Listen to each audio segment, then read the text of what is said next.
a.m. when we saw him. We were driving an unmarked police car on the highway when a Mercedes came flying past us. And when I say flying, I mean flying.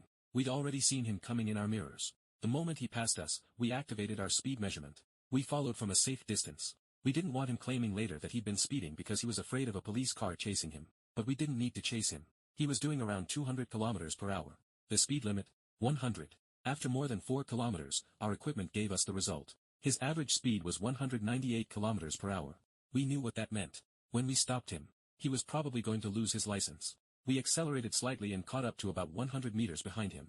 Then we ended the measurement. And suddenly, the Mercedes slowed down, exactly to the speed limit. The driver had finally looked in his mirror, and apparently realized, oh crap, that might be a police car. It was. We activated the stop sign hidden inside our sun visor.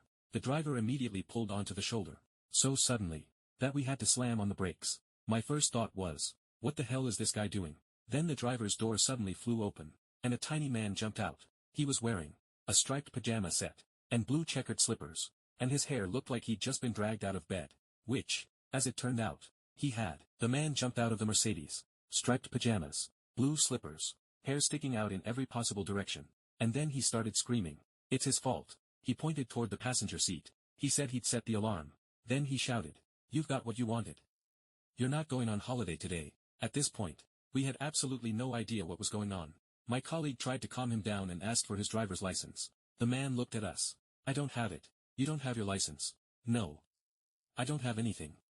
I literally got out of bed, got in a car and drove." Well, that much was becoming obvious. I walked around to the passenger side. Inside was a young man sitting completely motionless. He was staring straight ahead. He looked like a wax figure at Madame Tussauds. I opened the door. He looked at me with pure terror. I asked, "What's going on?" He pointed toward the furious man in pajamas. "That's my father." And suddenly, the whole story started making sense. They were supposed to be going to Schiphol Airport. His flight to Greece was leaving that morning.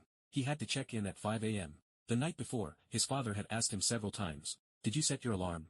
"Yes." "Are you sure?" "Yes, Dad. Everything sorted." Everything sorted. Except, it wasn't. The son suddenly woke up, looked at the clock. 3:45 a.m. His alarm had never gone off. His father was dragged out of bed. They threw their luggage into the car, and started racing toward the airport. At 198 kilometers per hour.